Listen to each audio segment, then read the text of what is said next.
Awesome. Yeah. So my name is Anthony Abate. I'm a sophomore from Palm Coast, Florida. I'm running with Casey Hamlin, if you guys know him. So I guess a little bit about what we're doing here while I'm running. We have, according to the website, at least 24,666 incredible undergraduate students here at University of South Carolina, and they all have incredible ideas on how to make this university a better place for all students here. And one thing that I really believe is that we need to listen to them a lot more than we do. I think right now what we're going through with the Vice President's office is that, and I want to first say that I like Mills. She's a really great person. I think she's done a great job. But I do think that when it comes to programming especially, we could be doing a little bit better job engaging more students, engaging all kinds of students from all different places of campus. One of the things that I really want to look into with that is partnering with more student organizations. I think right now that student organizations, that they have a great wealth of resources because they focus on their issues or topics for 365 days a year. And student government, if we're doing a program and we're doing something, we're focusing on that for a month, maybe two, with a few exceptions, maybe like summer free, we have Katie Cohen's on that 365 days a year. But really utilizing these student organizations to really make these programs better, really engage more students. Because also that's the other thing. If you're engaging these student organizations, you're also hopefully be doing more things that more students want to do. Because one thing that I really envision is that it's also a two-way street. Yeah, I'll be going to student organizations and say, hey, I want to do this, but I also want them to be able to come to me. That's the whole goal of this. An example of that is I already had conversations. If any of you guys have heard of the Cockpit, it's not quite an official organization yet, but they're well on their way. They just have a couple more papers to sign. What they do a lot of the student section, student athletics, stuff like that. And is anyone here familiar with the Carolina Caravan? Just to know where I'm going off of with this. Okay, yeah, so you guys know all about that. So one of the things we're really looking at is bringing something like that back, because football is one of the highest engaged, if not the highest engaged student activity here on campus. It's a really high number that I heard.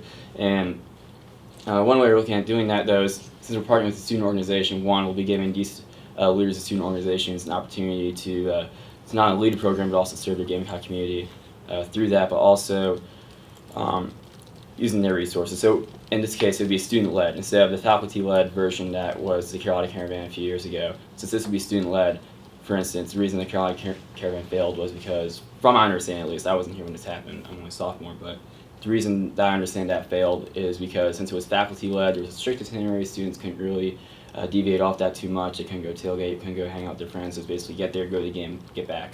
With this, we want students to really experience this. It's something that I've seen there's a pretty high demand for. I want students to be able to experience the great game day scenes there are around the SEC.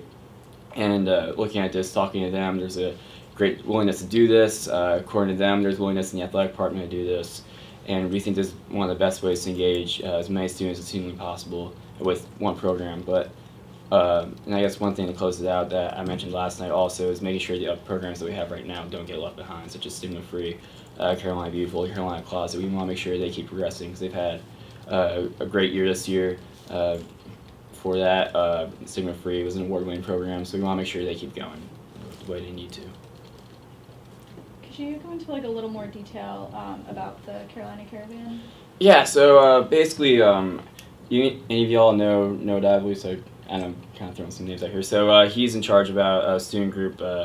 They have about 130, 140 members right now. So what he does, he's definitely a point guy on that. When I talk about partnering with student organizations, I mean really leaning on these student organizations. So he's been talking a lot to the athletic department about stuff like that. A lot. He'll fill me in sometimes, but really the goal with this would be to, at least the way I see it, would be to have students say, okay, we want to go to this game. For instance, at my campaign, I talk, hey, I want to get you guys to the Georgia game because that's the first big road game of the year next year. I want to be able to get as many students that want to onto a bus. I hope that through the treasurer's office would cooperate, and also if we get some funding, since I guess that technically would be a new initiative fund, which is our favorite thing. I'm sure you guys know. It's mainly out of that to defer the costs of busing at least, because we know tickets, there's not really a whole lot we can do about that. But if we can make it affordable to travel, make it affordable to get there, that's one thing that we'd really like to do, just to make sure we can get as many people this opportunity as possible. As like I said, the SEC is well known for having the best game day experiences in the country. You go to Georgia at some point, if we ever get LSU on schedule, going out to Ole Miss like I did this past season. It's some of those incredible places in the country. You get to also see a lot more of the country in just Columbia, South Carolina. So that's really the goal of that program, because we do know that there is we have the greatest fans out here. And Williams-Brice Stadium is the toughest atmosphere in the whole country. So bringing it out on the road is something that we really want to see happen. You mentioned that you really want to engage students Right. and student organizations. How would you go about actually doing that? So one thing that Casey Hanlon and I have been talking about is having somewhat of a summit of organizations. We think that we need to make sure that they know that we want to engage them. And that also, it's going to be a two-way street. It's going to be a lot of work visits that hopefully, especially if we are elected, they'll be a little more willing to take those org visits, willing to have us there. Because I hope that once they realize how serious we are about working with them, that they'll realize that this is a real opportunity for them as well. It's because everyone's benefiting from this. They'd be benefiting that they get to get their organization recognition, they get to get their club out there, and also more students would see the work that they do, and also then that would hopefully benefit the students, and that we put on awesome programs that gets more people engaged. It's because we realize that not every program is gonna have a lot of students that want to get involved. We realize that.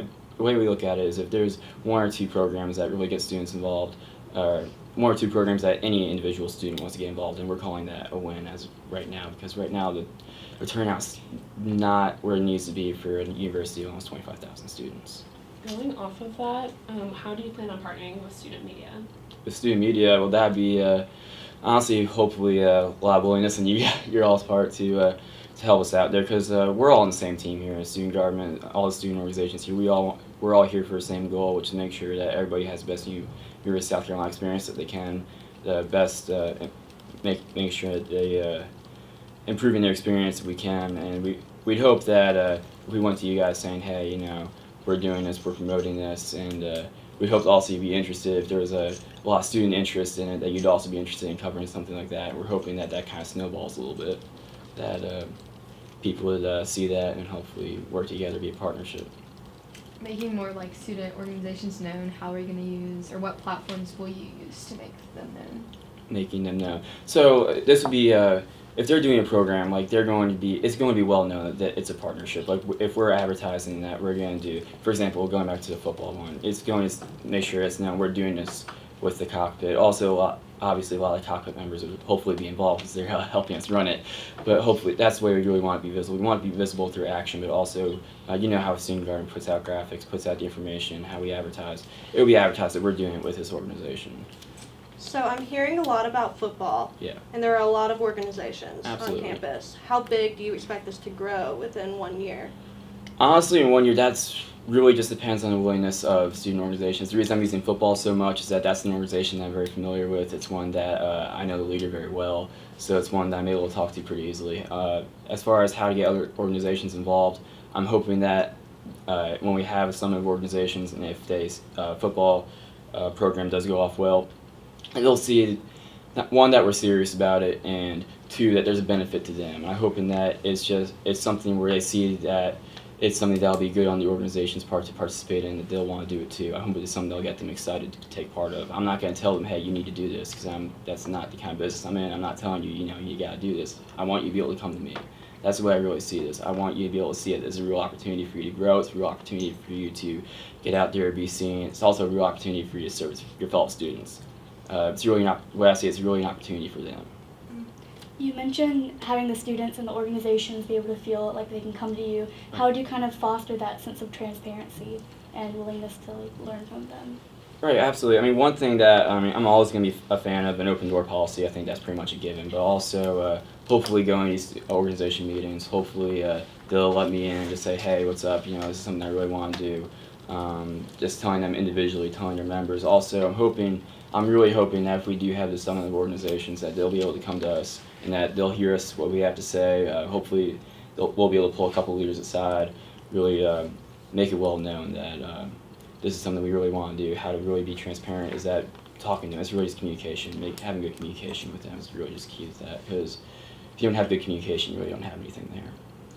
Also, I may have missed this from your intro. Do you have any student government experience? I do. I'm on a committee for community relations. It's I got promoted deputy very, very end of last semester because one of our deputies stepped away to go. She actually graduated, so pretty good reason if you ask me. But yeah, so oh Sorry, no, continue. Oh yeah, so what I do for that is a lot of what community relations is. It's a lot of community service, but it's also a lot of meeting with community leaders, a lot of getting their opinion about how the University of South Carolina is going, their community, anything that they have going on, our point of view with it. Like the last thing I was able to do with that was or I guess the last big thing I was able to do with that was end of last semester. There was a group of community leaders that met at a residence house out in Wells Garden neighborhood. They had a police captain there. They had some codes enforcement people there. They had some of the community members that were very concerned with the whole 5 Point situation as far as everything going on with the bars and everything down there. They had a lot of whole lot to say about that, as I'm sure you can imagine. But one of the things there that I was able to do, that I was able to provide is a student voice, and that's something that they never had before. It's something that helped them understand what some of the issues really were. So that's one thing that it's probably one of my favorite experiences in student government because it's a relationship that you get the value. Like I still get texts from some people, just not like student government related. It's like, hey, how you doing? You know, I met one of the residents here. His nephew goes here. He's a great kid. He's helping us out a little bit, and you know, it's just some people that you just wouldn't meet if it weren't for things like this. So.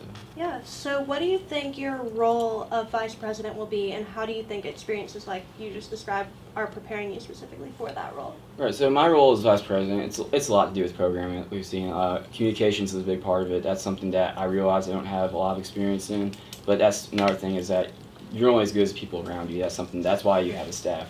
There's a reason that you're not just vice president, you're doing it on your own. So as far as how those experiences have helped me, it's building relationships. It doesn't really matter if you're a resident in the community who has different priorities as say like another student. You still have to build relationships. You still have to realize how to work with different people. It's one thing that I don't really talk a lot about is that I'm an Eagle Scout. One thing that I learned in Boy Scouts is that sometimes you have to talk to a kid and work with a kid who's in 5th grade who's just brand new, doesn't really know what's going on. And then you have kids that are your age that are really doing at the same experience level or sometimes smarter than you are. And in my case, a lot of times they're smarter than I am. And it's one thing that's translated even into this. In the community relations, sometimes they're working with people that know a whole lot about a situation, like 5 Points, for example. Or sometimes they're working with people that have really no idea what goes on there, but they know there's a problem, but that's about it. So you have to realize how to work with different people, different experience levels, different understandings, where they're coming from. And that's something that I really think that I'll be able to use pretty well here in the Vice President's office. Again, because especially if I'm doing what I hope to do with student organizations, you're going to have people that, as far as understanding how student government works, are light years ahead of others, and you need to make sure everybody gets up to speed on that. And that's something that I understand that I know it's going to be something we have to do, but I'm looking forward to it. You mentioned that when you met with the deputy chief, you were really the voice of the students. I would imagine that as vice president, you would like to continue that. But how do you go about actually becoming a voice for such a large group of people?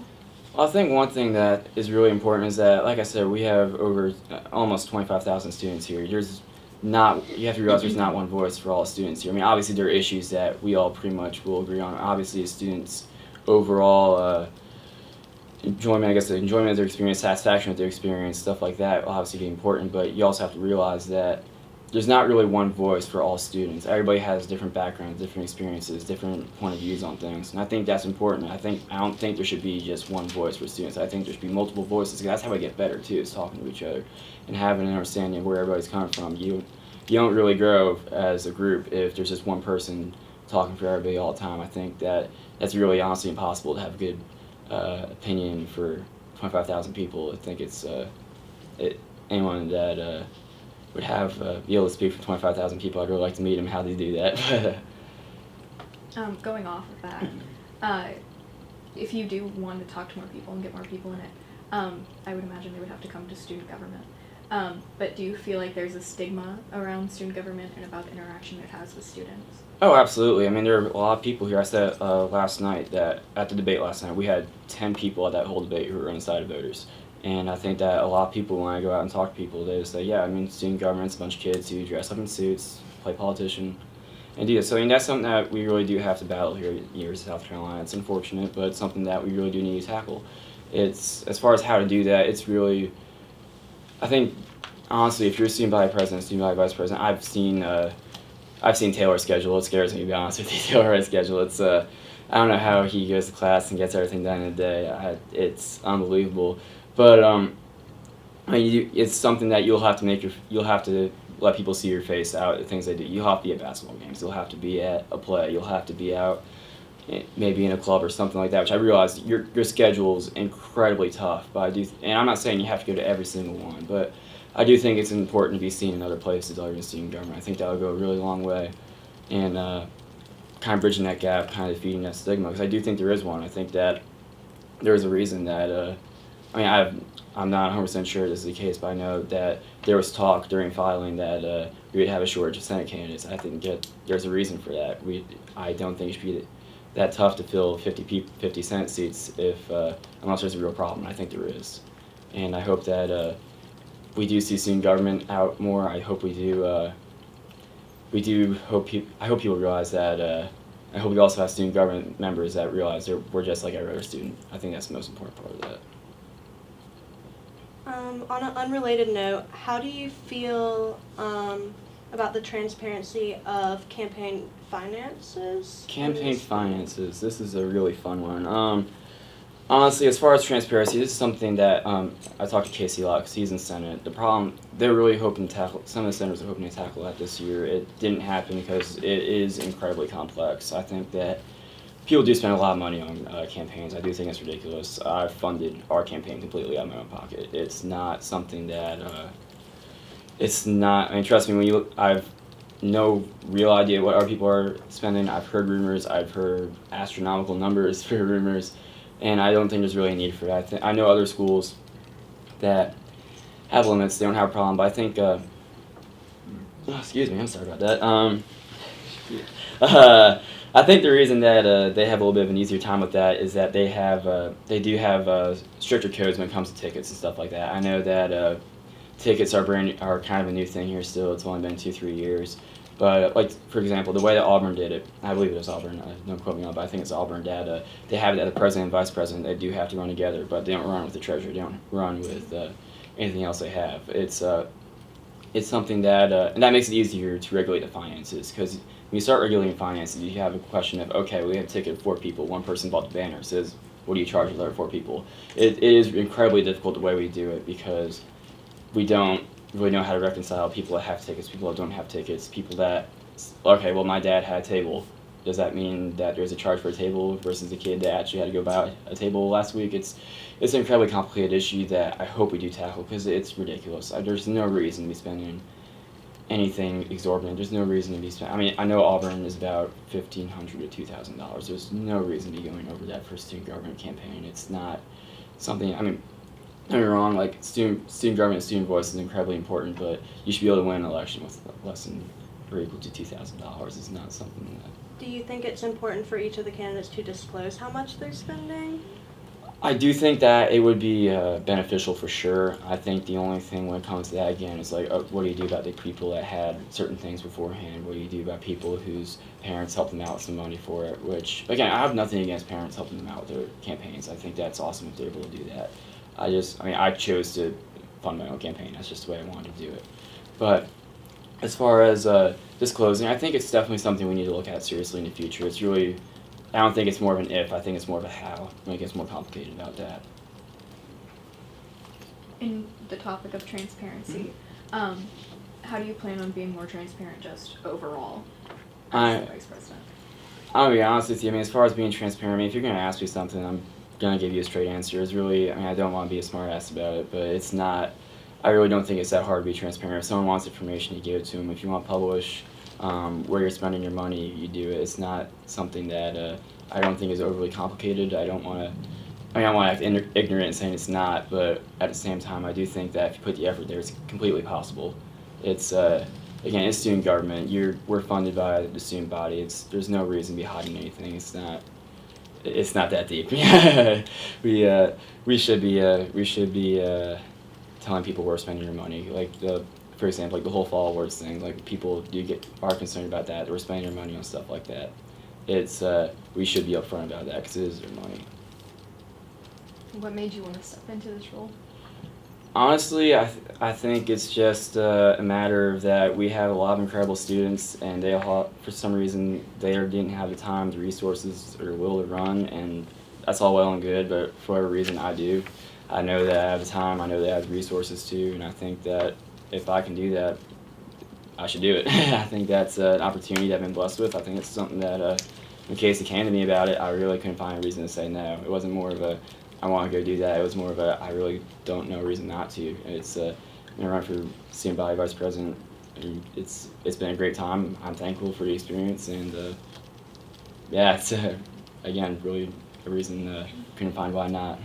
Wait, what resources? Oh, do what you feel resources? like you have that made you, and led you to this place? I think that I've had resources, also experiences, leadership experiences in the past. Also knowing that I do know what goes on in student government. I have seen what goes on. Also when it comes to resources, like I said, I have funded my own campaign. We haven't been spending any exorbitant amount of money. I promise you, it would be under the Auburn limit if that's what we were going by. But it's again, it's just time and the workload. It's stuff like that. I know. I'm a political science major. I know that a lot of what I do, it's a lot. I mean, I read and I write my papers, but there are some people that are engineering majors, for example. You have an incredible amount of work. I'm gonna be honest with you, it seems like a heck of a lot more complicated than being a poli-sci major, and that's something that I know that with the experiences that I have, the time that I have, and the ability to do it. I guess that's what I mean by that. I know you mentioned the caravan and a few other things, but Right. As vice president, if you were elected, what specific steps would you go through in order to implement what you want to do? Okay. Yeah, so first thing I would do would be, as far as talking to Noah, I'd also at that point, now that I would be the vice president, I would also have grounds to join him through the meetings with the athletic department. I want to get their account of things firsthand, know where they are. I'd also want to talk to people that were around with the Carolina Caravan, knowing how they did that, knowing how that worked. It would definitely be a big summer project to figure out how the Carolina Caravan did. I'm pretty sure I have a good idea why it failed. Making sure that that's the correct assumption of that from the information that I have, and at that point it would be figuring out exactly. Also talking to Treasurer how much money we'd be able to get some assistance from that. Also with them funding, I guess, the cockpit, and then partnering with us to do it. It would be a lot. It'd also be, since the cockpit isn't officially an organization yet, it'd also be a lot with what their leadership structure would be, what hoops they would have to go through. I hate to say it is a lot of unknowns, but just because it is such a new organization, it is at the moment. But what is important in that is that everybody from all sides that I can tell is extremely dedicated to it, and that there is a student demand. So if there's no one in the athletic department is going to say, no, don't come to our away games. No one's going to say that. They all want. Like I said, we're all playing for the same team here. So we know that people are going to want to work with us. As far as, there's a lot you're eventually going to have to look into it once you actually do know what's going on as far as what happened in the past, where we're going now. I mean, you have to look at so many things like busing, tickets, how many people would we actually feasibly be able to take. But there are a lot of things to consider, but I have full confidence that I'll have great staff and cooperation from the cockpit and the athletic department to get something like that done.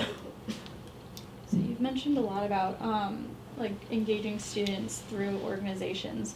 What about students that aren't involved in organizations? How will you reach out to them? Right. So one of the things I'm hoping with partnering with student organizations is that we're going to be doing programs that appeal to all students, not only ones that are in that organization. I'm hoping that those programs will also appeal to them and that they'll turn out. And by them turning out, I'm hoping that that'll give us at least a good first contact with them, where they might be interested in saying, hey, I want to come back. I might want to check this out. Or I might want to go talk to this person about getting involved. So that's the thing. I mean, the whole, we've built student government. It's not Field of Dreams. It's not if you build it, people are going to come. We built it, no one's come. So it's definitely something where you have to put out quality content for a wide variety of people that are palatable to a larger amount of people that will hopefully make them say, hey, I want to come back and do this. It's going out to them and just saying, hey, you should get involved isn't something that's really working out. So it's really going to have to be something that they want to do. So we're hoping that we're successful in that. When you talk about partnering with student organizations, what is the student organizations going to get out of it? Because student government will get participation, but as an organization, what would we get out of it? What would other organizations get out of it? Well, one thing that I'm hoping that they'll do is not only bringing the idea, but I'm also hoping that they'll be able to really take a lead on this. Like, one thing a student government's great for is that we can do a lot of the legwork. We can do a lot of the stuff like promoting. We can do a lot of the background work. But I really want student organizations to really take the lead on these things because, like I said, they have the expertise. They have the resources. They focus on their issue, their topic for 365 days a year. They really know what they're doing. And if they have a program or initiative, something they really think is really cool that they think will really benefit people, I want them to say, hey, we want to do this. And then we say, okay, whatever you need help with, we're going to do it. That's what I hope they would get. What they would get out of it would be, one, they'd put it on, but also they get the exposure. They would get a lot. I mean, yeah, we get participation because we're helping them out with it, but also they get the same thing from it as far as being able to put it on. So just to clarify, you would give them a platform that they don't otherwise have? That's what Right. you're saying? That's what I'm hoping to do. Okay. That's what I'm hoping to do is do programs that will give them a platform. And then, so what would you get out of it besides participation? Like, why do you even want to do this? So students will be involved. It's what we're doing right now. I mean, we do get student involvement. It has gone up this year, but I think we can do better if we're getting more organizations from more corners of campus. That we're going to make something palatable to more students, and that's if students are involved, then we did our job. As long as that gets done, that's the goal. Also, okay, this is super random, but you mentioned That's it fine. at the beginning. Yeah. The stigma for USC, you described it as award-winning. Has Yeah. it actually won awards, or was that just a... It was they won an SEC award last year, if I'm not mistaken. Okay. Going back to the football, like, how do you feel like if that is accomplished, can reach other people that aren't that interested in athletics? I mean, I'm gonna be honest. Like I said, not every program is going to be appealing to everybody. However, the numbers that I've heard, football has an astronomically high participation rate. Out of the people that have gone on this campus that have gone to at least one football game, it's an incredibly high number. And I'm hoping that even if half of those people end up going and taking advantage of that program, it's still going to be an incredibly high number. That's what I'm really trying to do here. Is I know not every program is going to appeal to everybody. I realize that, but it's something that I just use football because that will be the biggest draw that we can put out there. Do you think that's going to give other people outside of football kind of seeing what you're trying to do, or do you think it's going to put kind of, the focus is just on athletics? I'm hoping that they'll see that we're partnering with a student organization, that we're putting on a great program. That's what I hope they'll see out of that, and I'm hoping that they'll see that if they happen to be in a student organization, that's something they can do too. I realize that not everybody's interested in football. I know not everybody's interested in athletics, but you do have to start somewhere, and I think starting with football is starting big. I mean, it's also not just football. One thing that Noah's and I have talked about is going to certain away basketball games. I know we can't really do Tuesday, Thursday kind of games, but if you can go to a big weekend game, if you can go to the NCAA tournament, like, it's not just football, but again, it's still athletics. But I'm hoping that they'll see we did something big and that they can take part in that. Are you going too. to voice, your intentions behind, kind of branching out and using that as your platform with football, or just kind of using your actions as your voice? I'm hoping that my actions will work. Again, I know that student government, a lot of people just see student government and not really do a lot. That's why I'm hoping it starts with football, because I help with a lot of people, and that a lot of people will at least see it even if they don't take part in it. Also, I hope that if we do have some organizations here, that they'll also see, even if you're not involved in football, that they'll see that we're serious about it no matter where you're coming from. It's about everybody here, all 24,666 of us. If you get elected, when do you plan to have it implemented, this football thing? I would hope for the Georgia game. I think the Missouri game is an away game before that. If we could do it before then, that'd be awesome. I do know, though, that has a very, very long bus ride. So hopefully Georgia being a little closer and also being a big game, that would hopefully be a big draw to that. And it also gives us a little more time as well. I think it's the 5th or 6th week of the season. Based on that, I know you talked about numbers and, like, you don't know all the logistics yet, but, kind of, like, how could you have the possibility of turning people away if it's such a big turnout? How are you going to manage that? I mean, that's something where that's something we'd really have to talk about. I mean, we do turn away people for football sometimes. You know how it works. The first, you have a number of points and you get the lower student section. And, if you don't have a number of points, you get the upper student section. But it would have to be something like that. Probably that, since athletics would be involved. That's probably how we would handle it first, depending on the volume. I mean, ideally, you'd like to be able to take everybody. If that's possible, that's great, and that's what we're going to try for. But if we're not, I mean, I do know reality does say that busing the thousands of students would be a little difficult. So, like, based on points that you get going to other smaller sports, you would use that to kind of. Probably just because athletics would obviously have a heavy hand in this, and I know it's the system that they do. You're working with everybody in this, so I know that if athletics is involved, they want you